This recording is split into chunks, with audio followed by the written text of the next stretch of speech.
আমাদের অনন্য স্টোরি সকল প্রকার পার্ট গল্প দেখতে আমাদের চ্যানেলটি সাবস্ক্রাইব করে পাশে থাকা বেল আইকনটিতে ক্লিক করে অল নোটিফিকেশন অন করে দিন। বলছি যা পছন্দ হয়েছে কিনে নে। ধরে নে আমার পক্ষ থেকে গিফট। নিপুণ হাত নেড়ে বলে ওঠে, না না না, লাগবে না, পরে কোনো একদিন নিয়ে নিব। আর তাছাড়া আমি তো ভুলেই গিয়েছিলাম, আলমারিতে আমার অনেকগুলো শাড়ি আছে, ওগুলো তো এখনো পরাই হয়নি। কেউ শত চেষ্টা করে নিপুণকে নিয়ে জিনিসপত্রগুলো নেওয়াতে পারেনি। তবে ঘটেছে আরেক ঘটনা। অরপাড়া যাওয়ার সময় রাপসন সব মহিলাদের একটা করে শাড়ি গিফট করেছে। সেই সুবাদে নিপুণকে একটা দিয়েছে।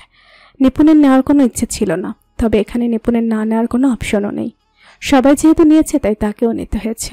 সবাই রাপসনের পছন্দের প্রশংসা করেছে বটে। নিপুণও তার হাতের শাড়িটা দেখে বেশ অবাক হয়েছে। ছাই রঙের শাড়িটা বেশ সুন্দর হয়েছে, তবে তার কেন জানি এটা নিতে ইচ্ছে করছে না। হয়তো রাপসন দিয়েছে বলে, হয়তো বা সে আড্ডে থেকে নিতে বেশি পছন্দ করত। দুচোখ আড্ডকে খুঁজছে, কিন্তু পাচ্ছে না। কোথায় আড্ড? সবাই শপিং শেষ করে বের হয়েছে মাত্র। অরপাড়া চলে গেছে বেশ কিছুক্ষণ। যেহেতু রাপসান তাদের সবাইকে শাড়ি উপহার দিয়েছে, তাই তারাও কিছু উপহার দিয়েছে অর্পাদের। সবার জন্য জামা কাপড় কিনে তো আর চারটেখানিক কথা নেই, তার উপর আবার জামা কাপড়ের সাইজ মেলে না। বের হয়েছে সে কোন বিকেল 3টায়, এখন বাজে সন্ধ্যা 7টা। বেরোবে সে সময় বাঁধলো আরেক বিপত্তি। আদ্রকে এখনো খুঁজে পাওয়া যাচ্ছে না। নিপুণের আর শরীরে কুলাচ্ছে না, এক্ষুনি বিশ্রামের প্রয়োজন। সে অনিমা শিকদারের কাছে গিয়ে বলল, বড় মা, কি হয়েছে? তোকে এমন দেখাচ্ছে কেন? তেমন কিছু না, মাথাটা একটু ঘোরাচ্ছে। আমি বোধহয় পড়ে যাব। তোমরা আদ্র ভাইয়ের সাথে এসো, আমি ভাইয়ের গাড়িতে চলে যাচ্ছি, আর দাঁড়াতে পারছি না। অনিমা শিকদার নিপুণের কথায় ভয় পায়। তার হাতে ধরে সোয়াবের গাড়ি পর্যন্ত নিয়ে যায়। সোয়াবকে উদ্দেশ্য করে বলে, তোরা বরং চলে যা, সাথে নিপুণকেও নিস তোদের সাথে। ওর মাথা ঘোরাচ্ছে, প্রেশারটা বোধহয় কমে গেছে। আদ্র আসলে না হয় আমরা যাব, ওর আর দাঁড়িয়ে থাকার জন্য কাজ নেই। সোয়াব অনিমা শিকদারের কথা মতো নিপুণকে গাড়িতে ওঠে। নিপুণ সামনের সিটে বসবে না, শরীরটা একটু বিশ্রাম চাইছে।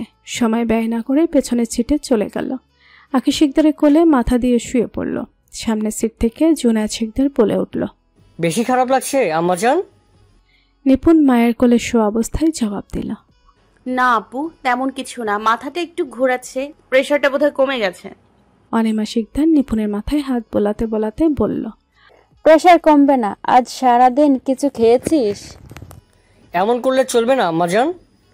সোয়াব অনিমা শিকদার থেকে বিদায় নিয়ে গাড়িতে ঢোকা মাত্রই জুনায়েদ শিকদার বলে উঠল, সামনে যাওয়ার সময় কয়েক পিস পেস্ট্রি কিনবে। ও কিছু খায়নি সারাদিন, কিছু একটা খেয়ে পানি খাওয়া প্রয়োজন। সোয়াব মাথা নাড়িয়ে গাড়ি টান দিল। পাকা রাস্তা দিয়ে শাসা করে গাড়ি ছুটল। নিপুণের চোখ বন্ধ, তবে কান খোলা। গাড়ির কথোপকথন সব শুনতে পাচ্ছে। 10 থেকে 15 মিনিটের মাথায় আদ্র এলো, হাতে মস্ত বড় এক ট্রলি ব্যাগ। গাড়ির কাছটা এসে বুড়ো কুচকে গেল তার। এপাশ ওপাশ তাকিয়ে কাউকে খুঁজল সে। তাকে দেখা মাত্রই জুবাইর শিকদার বলে উঠল, কোথায় গিয়েছিল তুমি? কোথাও না, ভেতরেই ছিলাম। সবাই কোথায়? সোয়াইব আর জয়নাল চলে গেছে বাড়িতে, আমরাই তোর জন্য অপেক্ষা করছি। আদ্রের সাথে কথা বলার সময় জুবাইর শিকদারের চোখ যায় আদ্রের হাতের ওই ট্রলির দিকে। বেশ আগ্রহের সাথে প্রশ্ন করেন, কি এনেছিস সাথে করে? দরকারি জিনিস। নিজের ছেলের মুখে এমন রসকসীন কথা শুনে বুড়ো কুচকায় জুবাইর শিকদার। তাড়া দিয়ে বলে, গাড়ি স্টার্ট দাও, তাড়াতাড়ি বাড়ি যেতে হবে। বাড়িতে যাওয়ার জন্য এমন তাড়া দেখাচ্ছ যেন বউ বাড়িতে ফেলে এসেছো। অসভ্য ছেলে, নিজের ফর্মে এসে গেছো। বউ আমারটা গাড়িতেই আছে। আদ্র মুস্কি হেসে বিড়বিড় করে বলে, আমারটাও। কিছু বললে? না। কথাটা বলে আদ্র হাতের ট্রলিটা ডিকিতে রেখে ড্রাইভিং সিটে এসে বসল। পাশের সিটে নিপুণের পরিবর্তে জুবাইর শিকদারকে দেখে বেশ চমকালো সে। ঘাড় ঘুরিয়ে পেছনে তাকালো, নিপুণ নেই। পেছনের সিটে বসে আছে তার মা। আদ্র গলাটা একটু পরিষ্কার করে বলে উঠল, তোমাদের সাথে আরেকজন কোথায়? চলে গেছে সোয়াইবের সাথে। অনিমা শিকদার কথায় আদ্রের হাত দুটো থেমে যায়। অবাক নয়নে পেছনের দিকে চায়। এবার অনিমা শিকদার বেশ দুঃখ করেই বলল, কোথায় ছিলি তুই? মেয়েটা এমন অসুস্থ হয়ে গেছে, আর দাঁড়াতে পারিনি। আদ্রের বুক কেঁপে ওঠে। কি হয়েছে নিপুণের? সে কি একটু বেশি কষ্ট দিয়ে ফেলেছে তার প্রিয়তমাকে? তবে কি সোয়াবের কথাই সত্যি হবে? না, এমন হতে দেওয়া যাবে না। তার প্রিয়তমাকে আর কষ্ট দেওয়া যাবে না। দ্রুত যেতে হবে। আদ্রি স্পিড বাড়িয়ে গাড়ি স্টার্ট দিল। অনিমা শিকদারের আর কোনো কথাই কানে গেল না তার। নিপুণকে অসুস্থ হয়েছে এই কথাটাও শুনতে চাইল না সে। 20 মিনিটের রাস্তা 10 মিনিট অতিক্রম করে তারা প্রবেশ করে শিকদার বাড়িতে। আদ্র নামতেই অনিমা শিকদার তার হাতে একটা শপিং ব্যাগ ধরিয়ে দেয়। আদ্র এমনিতেই আছে তারাই, হাতের শপিং ব্যাগের দিকে তাকিয়ে বলে ওঠে, এটা কি? দেখ না, রাফসান এটা নিপুণকে দিয়েছে আর ও এটা আবার কাছে ফেলে চলে গেছে। অবশ্যই আমাদের সবাইকে দিয়েছে। তুই আয়, ভিতরে আয়। কথাটা বলে অনিমা শিকদার হাঁটে ধরালো সামনের দিকে। পেছনে তাকালে হয়তো দেখতো তার ছেলে রক্তচক্ষু নিয়ে হাতের শপিং ব্যাগটা সজোরে ছুঁড়ে ফেলেছে বাগানের দিকে। আদ্র বসে আছে নিপুণের ঘরে। নিপুণ খাটে লম্বা হয়ে শুয়ে আছে। ঘরের পাখা বন্ধ, গায়ে কম্বল মোড়ানো, অথচ এই গরমে আদ্র ঘেমে ভিজে একাকার। ঘামে গায়ের সাদা রঙের শার্টটা পিঠের সাথে লেগে আছে। কপালে বিন্দু বিন্দু ঘাম জমেছে। আদ্র সে ঘাম মোছে না। তপ্ত আঁখি মেলে নিপুণের দিকে চায় সে। কিছুক্ষণ আগেই ডাক্তার এসেছে, ওষুধও দিয়ে গেছে বেশ কয়েকটা। অসময়ে জ্বর আসা নিয়ে সবাই বেশ চিন্তিত। সারাদিন তো ভালোই ছিল মেয়েটা, হঠাৎ করে আবার কেন এমন অসুস্থ হয়ে গেল সে? নিপুণের দাঁতের ঠকঠক আওয়াজ শোনা যাচ্ছে। আদ্র পায়ের কাছ থেকে সরে এসে নিপুণের মাথার কাছে বসে। সে কাঁপছে। দুভাজ করে গায়ে কম্বল জড়ানোর পরেও সে কাঁপছে। আদ্র হাতের তালু দিয়ে স্পর্শ করে নিপুণের গাল। প্রচণ্ড উত্তপ্ততা এসে বাড়ি খায় আদ্রের হাতে। আদ্রের হাতখানা আর একটু দৃঢ় হয়। নিপুণের মুখ থেকেও অস্পষ্ট গঙ্গানের আওয়াজ বের হয়। টিপটিপ করে চোখের পাতা খুলতে চায়, কিন্তু সে পারে না। খুব করে চেষ্টা করেও ব্যর্থ হয়। ইচ্ছার শক্তির যুদ্ধে সে পরাজিত হয়। শক্তিকে কিছুতেই হারাতে পারে না সে। কখনো কখনো আমাদের জীবনে এমন হয় না, প্রচণ্ড ইচ্ছা থাকা সত্ত্বেও শক্তি সামর্থ্যের কাছে আমরা বেইনসাফি হেরে যাই। নিপুণের ক্ষেত্রেও ঠিক তাই হয়েছে। নিপুণ বহু কষ্টে আদ্রের হাত ধরে। নিপুণের কাঁপা কাঁপা হাতে আদ্রের এই সুঠাম হাতগুলো আয়ত্তে আসে না, তাও জোর করে ধরে। ভারী গলায় বলে ওঠে, আমি সরি আদ্র ভাই। নিপুণ আর কিছু বলতে পারে না, তার আগেই আক্ষি যুগল ভেদ করে জল গড়িয়ে পড়ে। ডুকরে কেঁদে ওঠে সে। নিপুণের চোখের গরম জল গিয়ে ঠেকে আদ্রের হাতে। আদ্রের ছোট হৃৎপিণ্ডটায় ব্যথা করে ওঠে। নিপুণের হাত থেকে তার ডান হাত ছাড়িয়ে চোখের জল মুছে দেয়। কানের কাছে মুখ নিয়ে বলে ওঠে, ইস, কি অবস্থা করেছিস জান। এত কষ্ট কেন দিয়েছিস তুই নিজেকে? তুই কি জানিস না আমি ব্যতীত কেউ তোকে কষ্ট দিক, তা আমি চাই না। আমি ব্যতীত কারো অধিকার নেই তোকে কষ্ট দেওয়ার, তোর নিজেরও না। তুই কি আমাকে মেরে ফেলতে চাস এভাবে? নিপুণ এপাশ ওপাশ মাথা নাড়ে, চোখ এখনো বন্ধ। হেসকে তুলতে তুলতে বলে উঠল, কষ্ট আপনিই দিয়েছেন আমাকে, অনেক কষ্ট। কথা বলেননি আমার সাথে সেদিন সেদিন সেদিন সেদিন আমি ইচ্ছে করে এমন করিনি। হুস, আমি জানি, বলতে হবে না, সব জানি আমি। নিপুণের কান্নার বেগ বাড়ে। কান্নার তোপে কথা বলতে পারছে না সে। আদ্র আলতো হাতে নিপুণের চোখের পানি মুছে দেয়, কপালে শক্ত করে চুম্বন এঁকে দেয়। একের পর এক চুম্বনের পর তা অক্ষি যুগলে এসে স্থির হয়। আস্তে আস্তে চুম্বনের সংখ্যা বাড়ে। ধীরে ধীরে আদ্রের ওষ্ঠ নামে আসে নিপুণের ললাটে। সেখানে গাঢ় প্রগাঢ় চুম্বনে স্থির হয় আদ্র। কপালে পড়ে থাকা নিপুণের চুলগুলো সরিয়ে এসে আদুরে কণ্ঠে বলে ওঠে, কাঁদে না জান, চুপ করে যা। নিপুণ কাঁদে। এত আদর এতদিন কই ছিল, এখন অসুস্থ হওয়ায় আদর উপচে পড়ছে। নিপুণের এমন বাচ্চাদের মতো কান্নায় আদ্রের মন গলে। হৃদয় গৃহায়ী কণ্ঠে বলে ওঠে, প্লিজ কাঁদে না। আচ্ছা যা, তুই সরি না, আমি সরি বলছি। ভুল আমার হয়েছে, আমার কথা শোন। কান্না করলে আরো অসুস্থ হয়ে যাবি। নিপুণ পিটপিট করে চোখ মেলে। 2-3 বার পলক ঝাপটায়। ঝাপসা লাগছে সব কেমন। কম্বলের ভেতর থেকে দুটো হাত সম্পূর্ণ বের করে আদ্রের গলা জড়িয়ে ধরে ফিসফিস করে বলে উঠল, আমি আপনার ঘরে যেতে চাই। আদ্র নিপুণের ঘাড়ের নিচে দিয়ে হাত ঢোকায়। গালের সাথে গাল ঘেঁষে বলে, এই অসুস্থ অবস্থায় আর যাওয়া লাগবে না, কাল যাবে। না না না, এক্ষুনি এক্ষুনি এক্ষুনি। নিপুণের জেদ বেড়েছে, জ্বরটা অবধায় বাড়ছে। নিপুণের হাত আরো দৃঢ় হয়ে আসে। সাপের মতো আদ্রের গলা পেঁচিয়ে ধরে রাখে সে। আদ্র বুঝে ঘরে না নিয়ে যাওয়া পর্যন্ত নিপুণ ছাড়বে না। উল্টো পাগলের পাগলামো আরো বাড়বে। অগত্যা কোলে তুলে সে হাঁটা দিল তার ঘরের দিকে। নিপুণের এক হাত আদ্রের কাঁধে শক্ত করে ধরে রেখেছে সে, আর এক হাত চলে গেছে শার্ট ভেদ করে আদ্রের ছাতিতে। নিপুণের অগোছালো হাত এখন অগোছালো এলোমেলো ভঙ্গিতে ঘোরাফেরা করছে আদ্রের এই সুঠাম গলিত বক্ষে। তার এমন কাজে নিরালা হাসছে আদ্র। সে বিড়বিড় করে বলে ওঠে, এই মেয়ে যদি নিজের এমন কান্দের কথা জানে, আর কোনোদিন আমার কাছে আসবে না। আদ্র নিপুণকে নিয়ে ঘরে তো চলে এসেছে, কিন্তু নিপুণকে এখন আর কোল থেকে নামাতে পারছে না সে। শক্ত করে গলা জড়িয়ে ধরে রেখেছে সে। হাটের পেছন পেছন আঁখি শিকদারও এসেছেন তার ঘরে। তিনি নিপুণকে দেখার জন্যই তার ঘরে এসেছিল। এসে যে তাকে মেয়ের জামাইয়ের সামনে এমন বিব্রতকর পরিস্থিতিতে পড়তে হবে সেটা তিনি ঘুণাক্ষরেও জানতেন না। তখন আদ্র সবেমাত্র নিপুণকে কোলে তুলে হাঁটা দিয়েছে নিজের রুমের দিকে। দরজা খুলতে আদ্র আঁখি শিকদারের দেখা পায়। হাঁটির কোলে নিপুণকে দেখে আঁখি শিকদারের চক্ষু চড়ক গাছ। নিপুণ সুন্দর মতো পা দোলাচ্ছে আদ্রের কোলে। তিনি কিছু বলবেন তার আগে আদ্র বলে উঠল, মেজমা, আসলে নিপুণ আমার ঘরে যেতে চাইছিল তাই। আঁখি শিকদার নিপুণের দিকে তাকায়। মেয়ে এখন তার হুঁশে নেই। তিনি নিপুণের হাতের দিকে লক্ষ্য করতে সেদিক থেকে চোখ সরায়। আমতা আমতা করে বলে ওঠে, সমস্যা নেই, নিয়ে যাও ওকে। মেজমা, একটু হেল্প করবে? ওর ওষুধগুলো কি একটু আমার ঘরে দিয়ে যাবে? আঁখি শিকদার নিপুণের ঘরে ঢুকতে ঢুকতে বললেন, তুই যা, আমি নিয়ে আসছি। আদ্র চলে গেল। পেছন পেছন আঁখি শিকদার নিপুণের ওষুধগুলো নিয়ে আসলো। এখন আঁখি শিকদারের মনে হচ্ছে তার এখানে আসাই ভুল হয়েছে। মেয়ে তার জ্বরে এমন বোধ হয়েছে যে চারপাশে সবাইকে ভুলে গেছে। না হলে কোনো মেয়ে মায়ের সামনে এভাবে জামাইকে 101 চুমু খায়? তিনি ঔষধগুলো রেখে কোনো রকম কথা কাটিয়ে এখান থেকে চম্পট দেন।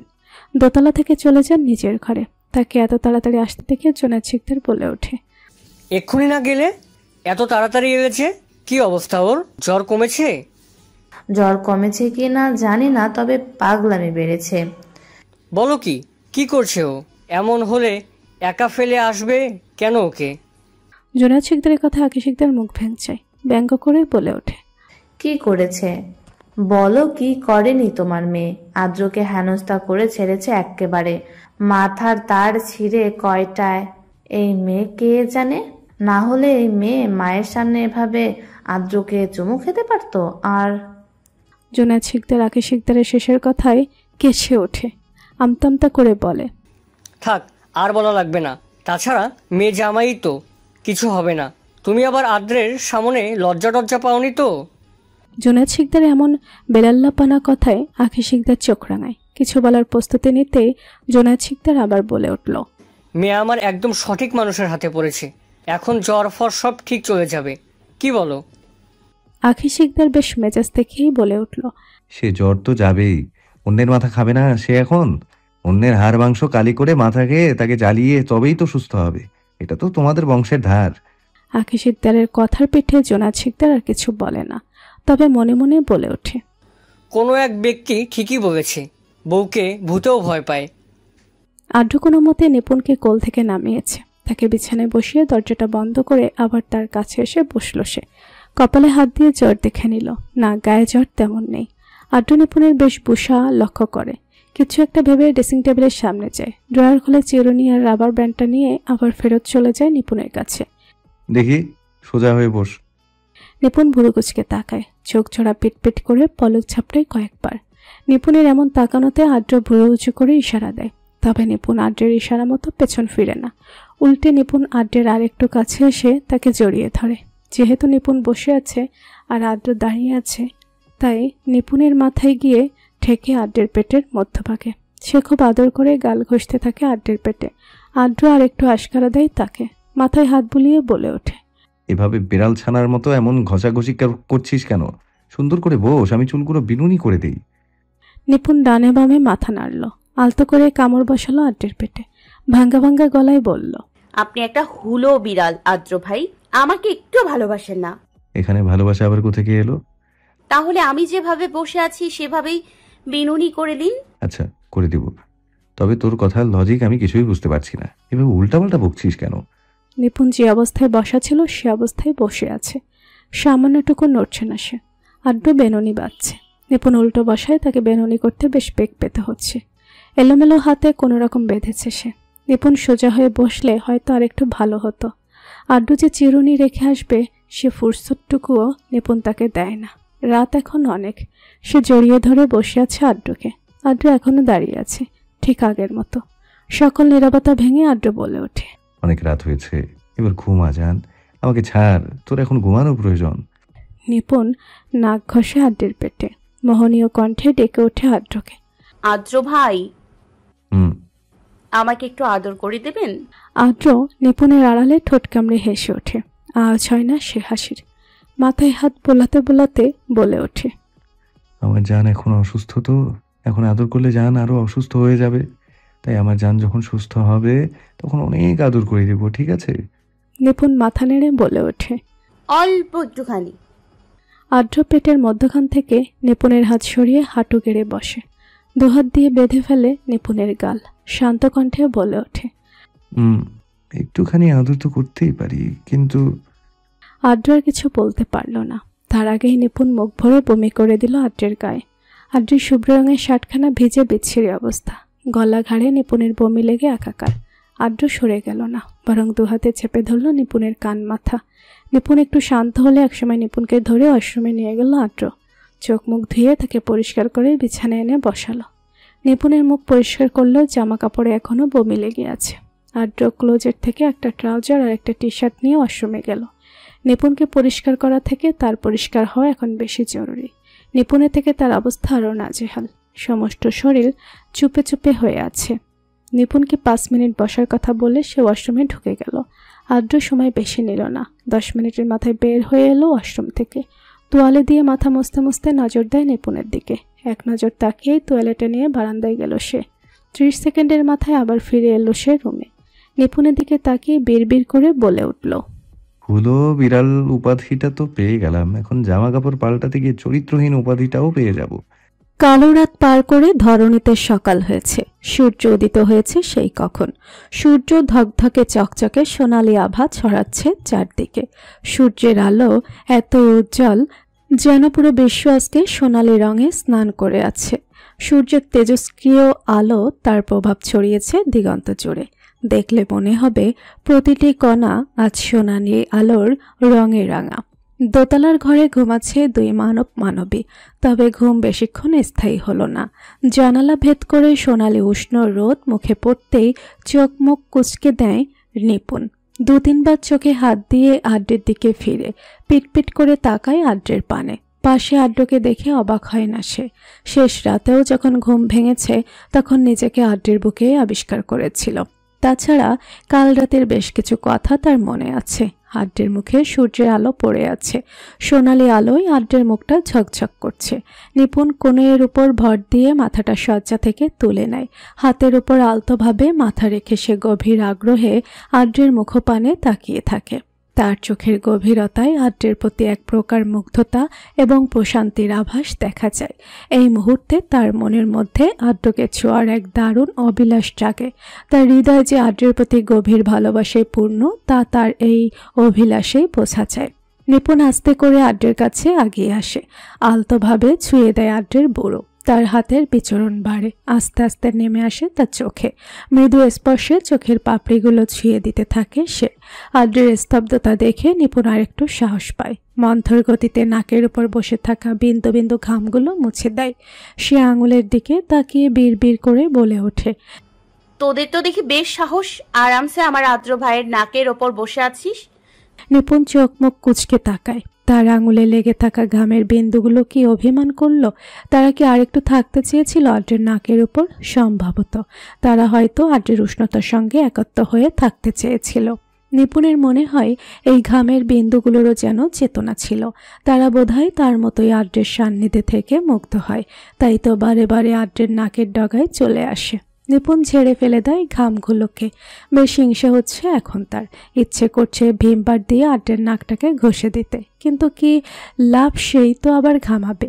নিপুণ আড্ডের দিকে কিছুক্ষণ তাকিয়ে থেকে আরও একটু কাছে ঘেঁষে। এবার সে অনেকটাই কাছে চলে আসে আড্ডের। একটুখানি ঝুঁকে আড্ডের মুখে কিছু একটা পরীক্ষা করতে ব্যস্ত হয় সে। ঠিক সেই মুহূর্তে একটা হ্যাঁচকা টানে তাকে ফেলে দেয় আড্ড। ডান হাত দিয়ে পেঁচিয়ে খাটের সাথে চেপে ধরে তাকে। তার ডান হাত বাম হাত দুটোই মুঠোয় পুড়ে নেয়। এক মুহূর্তের মধ্যে সে চলে যায় আড্ডের বলিষ্ঠ শরীরের নিচে। কি দেখছিলি আবার মুখে? আড্রের ঘুমে ঘুমে ভারী নিরেট কণ্ঠ নিপুণের শিরায় শিরায় রক্ত প্রবাহ দ্রুত করে। বলিষ্ঠ মজবুত শরীরের নিচে চাপা পড়া শরীরটা রীতিমতো অবশ হয়ে আসে। ত্রস্ত কণ্ঠে বলে ওঠে, কিছু তো করছিলাম না, এমনি তিল গুনছিলাম। আচ্ছা। নিপুণ উপর নিচ মাথা দোলায়, পরপর সংকুচিত কণ্ঠে বলে ওঠে, আপনি একটু সরুন না, খুব ভারী আপনি। কথাটা বলে নিপুণ জিভ কাটে। নিপুণের কথায় আড্ড ভুরু কুচকায়। নাকের ডগায় চুমু দিয়ে তাচ্ছিল্যপূর্ণ কণ্ঠে সে বলে উঠল, মাত্র 78 কেজি সামলাতে পারবি না তুই? তো তুই কিসের বউ আমার? শোন, ভালো করে খাওয়া দাওয়া কর। ভাবছি তুই সুস্থ হলেই বাসরটা সারবো। অসুস্থ অবস্থায় বাসর করলে আবার তুই কুলাতে পারবি না। আদ্রের এখনো কথাই নিপুণ সজোরে চোখ বন্ধ করে। আদ্র ভাই কি কথা বলছে এইগুলো? লজ্জায় তার গলা শুকিয়ে আসছে। নিপুণের এমন অবস্থা দেখে আদ্র আবার বলে উঠল, এভাবে চোখ বন্ধ করে আছিস কেন এখন? বুঝলি, যা মানচিত্র দেখেছি কালকে, নিজেকে সামলানো বড়ই কঠিন ছিল। সবচেয়ে বড় কথা, কালকে আমি আমার ধৈর্যের সাথে আবার নতুন করে পরিচিত হয়েছি। কালকেই আদ্র কথাটা সম্পূর্ণ করতে পারে না, তার আগেই মুখ চেপে ধরে নিপুণ। তবে শক্তিতে কি সে আদ্রের সাথে পেরে উঠবে? কখনোই না। আদ্র নিপুণের হাতে কামড় বসায়, বা হাত দিয়ে ছাড়িয়ে আনে নিপুণের হাতখানা।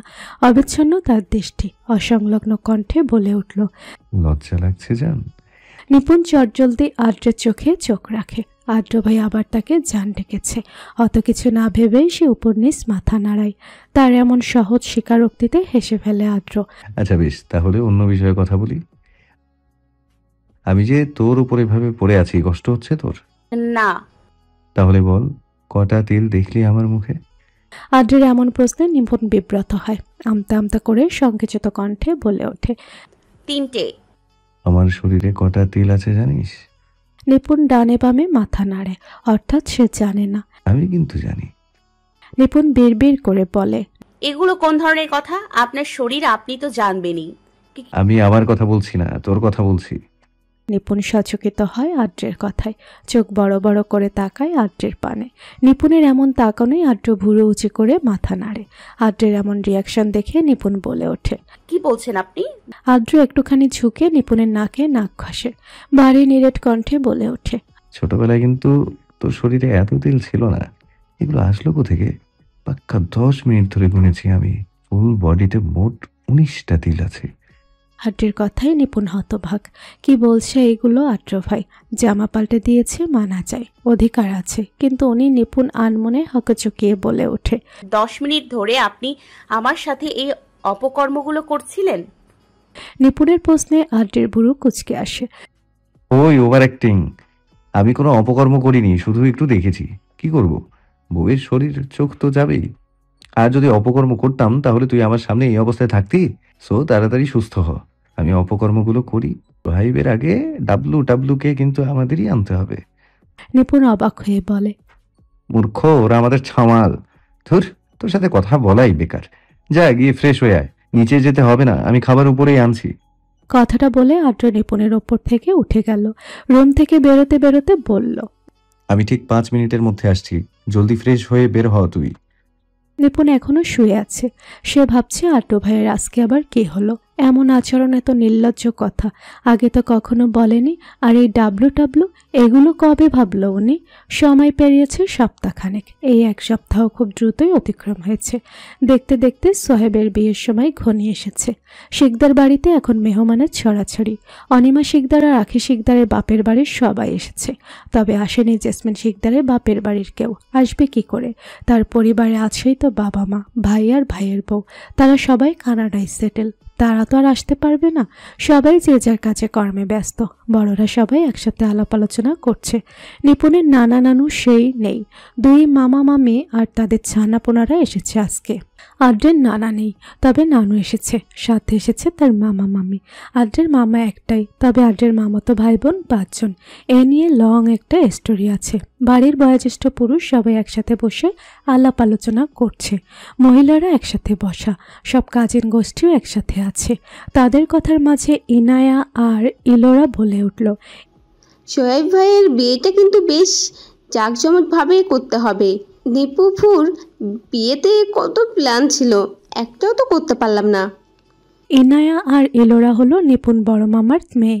তারা যমজ, সবেমাত্র কলেজে উঠেছে। ছোট মামার 1 মেয়ে 1 ছেলে, সানজি আর সাদ। সানজি এবার 10ম শ্রেণীতে পড়ে আর সাদ 8ম শ্রেণীতে। ইনায়া আর ইলোরার কথা শেষ হতেই সানজি তড়িঘড়ি করে বলে ওঠে, হ্যাঁ মনে আছে, একবার নিপু আপু বলেছিল দোলার জুতো চুরি করতে আমাদের সাহায্য করবে, পরে যা মাল করি পাবে সব 50-50 ভাগ হবে। সঞ্জয়ের কথায় সবাই হেসে ওঠে। নিপুণ ঠোঁট কামড়ে মনে করার চেষ্টা করে কবে না কবে ওদের সাথে এই কথা বলেছে, সে ভুলে খেয়ে ফেলেছে আর ওরা কিনা এখনো মনে রেখে দিয়েছে। সবাই বিভিন্ন কথাতে মজেছে। আদ্রের নানু বয়স্ক মানুষ, বেশিক্ষণ এখানে বসে থাকতে পারবেন না। তিনি অনিমা শিকদারের দিকে তাকিয়ে বললেন, হ্যাঁ রে অনি, আমার আদর কই, সে কখন দেখছি। অনিমা শিকদার উঠে এসে জাহানারা বেগমকে ধরলেন।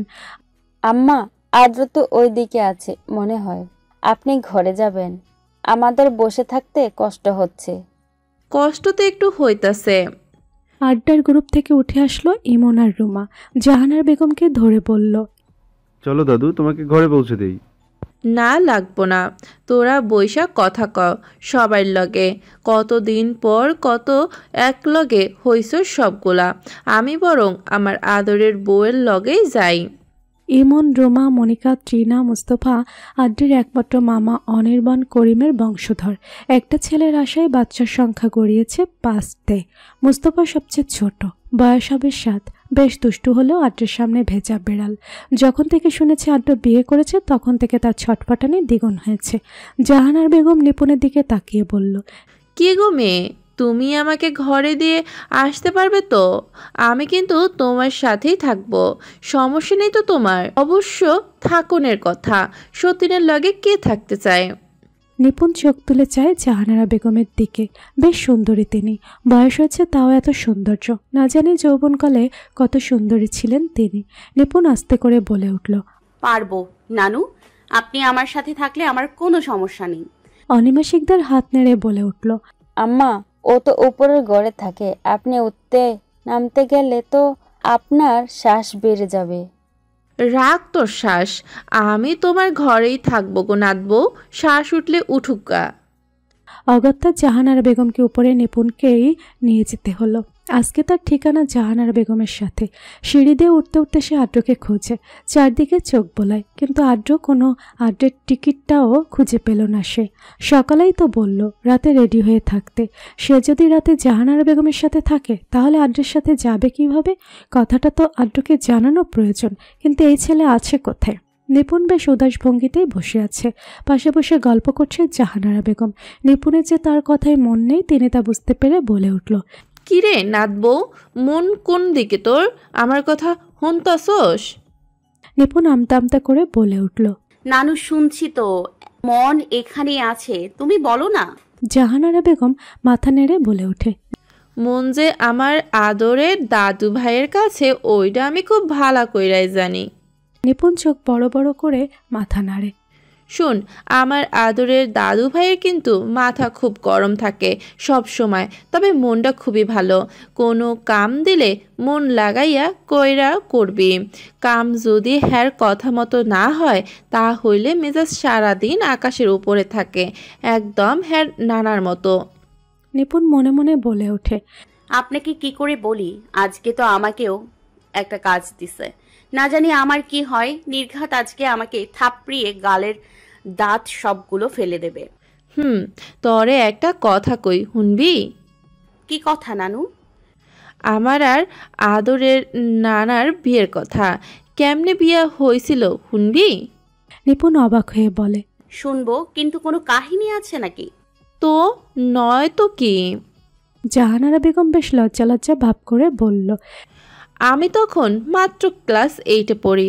ওই সময় যেমন পড়ালেখা আর কি। আদ্রের নানার তখন পড়ালেখা শেষ, চাকরি খুঁজতেছে। খুব ভালো ছাত্র ছিলেন বলে চাকরিও হয়ে যায় তাড়াতাড়ি। পাশাপাশি গ্রামে থাকি।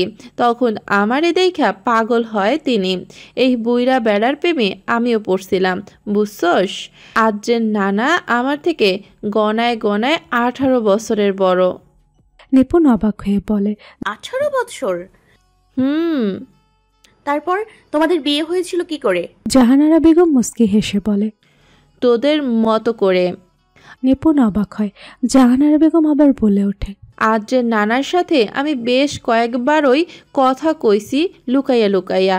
ওনার লগে কথা কইলে আমার ভালোই লাগতো, শান্তি শান্তি লাগতো।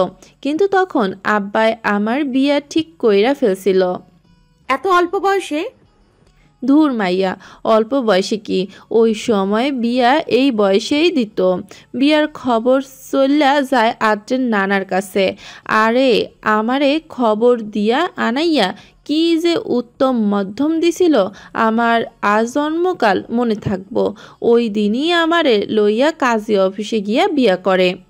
নিপুণ আনমনে বলে ওঠে, নানাজান তো দেখি আদ্র ভাইয়ের মতোই পাগলা। আপনারও কি উত্তম মাধ্যম দিছিল? তারপর তোমার বাবা মানলো কিভাবে? নিপুণের কথায় জাহানারা বেগম হেসে ওঠে। বললাম না, নানার স্বভাব পাইছে, পাগলা তো এতটুকু হইবই। কথাটা বলে তিনি আবার বলে উঠল, আব্বা প্রথমে আমাদের বিয়া মানে নাই, কিন্তু ওনার পরিবারের লোক আমাদের মতামত তুইলা রাখছিল। শ্বশুর বাড়ি মনেই হইতে দেয় নাই। সময়ের লগে লগে ওনার চাকরি বড় হইছে। আমার কোলে অনিমা আইছে। অনিমা আগুনের পরেই আব্বা একদিন হুট কইরা আইসা উঠছে নাতিন রে দেহনের লাইগা। সব মিটমাট কইরা মাইনা নিছে সব। মোটা সোনার চেইন দিয়া অনিমার মুখ দেখছিল। নিপুণ অবাক হয়ে শোনে জাহানারা বেগমের কথা। মনে মনে আফসোস লাগে, ইস, নানাজান যদি এখন বেঁচে থাকতো। একসময় তার মনে হয় কেউই তো পৃথিবীতে চিরকাল থাকবে না। আজ নানাজান নেই, কাল নানুও থাকবে না, একসময় তারাও থাকবে না। বাবা মা, বড় আব্বু, চাচু চাচি কেউই না।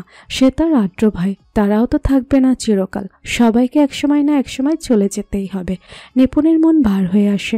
মনে মনে বলে ওঠে, আল্লাহ যাতে তার আদ্র ভাইয়ের আগে তার নিঃশ্বাস বন্ধ করে, তা না হলে এই পৃথিবীতে তার শ্বাস ফেলা কষ্টকর হয়ে যাবে।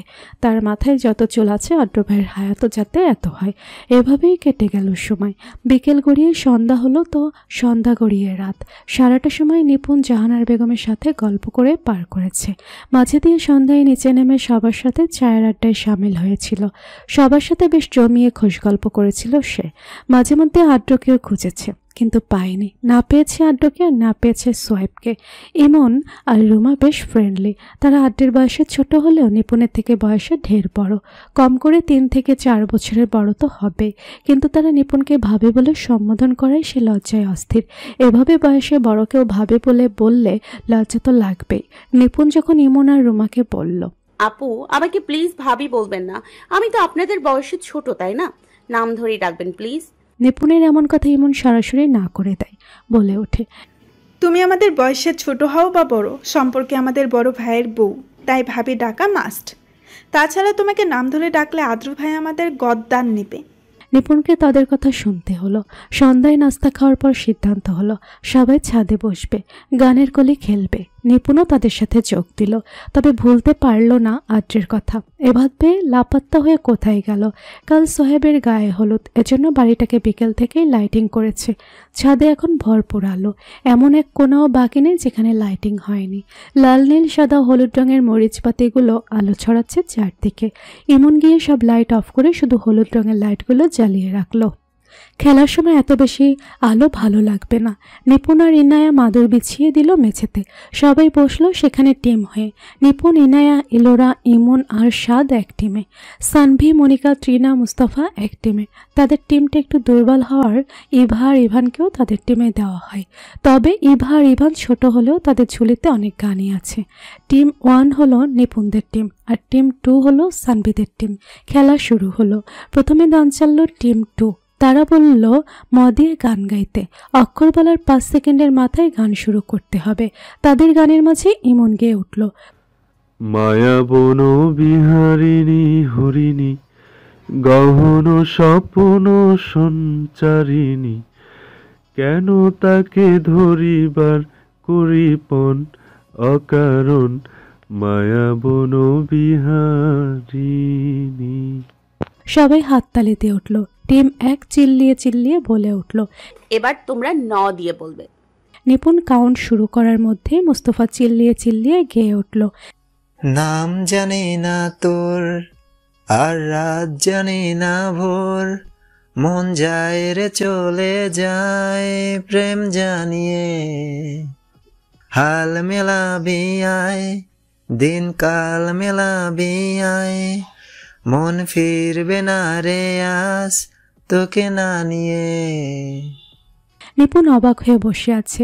এই 7 বছরের ছেলে এই গান কিভাবে শিখলো? তাও নির্ভুল। মুখ বন্ধ করো, এদের টিমে স্ট্রং পার্সনরা আছে। মুস্তফা জিতের বিশাল ফ্যান। নিপুণ ইমনের দিকে তাকিয়ে বলল, এমন হলে তো খেলায় জিতা যাবে না। তাই তারা বুদ্ধি করে খেলার মাঝে কিছু বিষয় চেঞ্জ করলো। গানের শেষ অক্ষর দিয়ে আর খেলবে না, তারা নিজেরাই একটা অক্ষর দিবে, সে অক্ষর দিয়েই গান গাইতে হবে। দুই টিমের জন্যই এটা প্রযোজ্য। সবাই তাদের কথায় সহমত প্রকাশ করলো। এবার টিম 2 বলল, তাহলে তোমরা এ দিয়ে গান ধরো। তাদের দেওয়া মাত্র নিপুণ গান ধরল। এক নজর না দেখিলে বন্ধু দুনিয়ায় আন্ধার হয়, পাশে তোমায় না পাইলে বন্ধু দম যেন মরে যায়। ও বন্ধু তুমি কই কই রে, এ প্রাণ বুঝি যায় রে। নিপুণ গান শেষ করতেই হাততালির আওয়াজ আসে। নিপুণ সে আওয়াজ অনুসরণ করে তাকাতেই দেখতে পায় আদ্রকে। আদ্র ছাদের দরজায় হেলান দিয়ে তালি বাজাচ্ছে। সাথে দাঁড়িয়ে আছে সোহাইব। এই মুহূর্তে নিপুণ আদ্রকে দেখে বেশ অবাক হয়, তাও ছাদে। আদ্র হাতে তালি দিতে দিতে বলে, এত ভালো গান তুই কবে শিখলি? নিপুণ কিছু বলার আগে ইমন বলে ওঠে, কেমন আছো ভাইয়া? কেমন আছেন শোয়েব ভাই? জি ভালো, কেমন আছো তোমরা?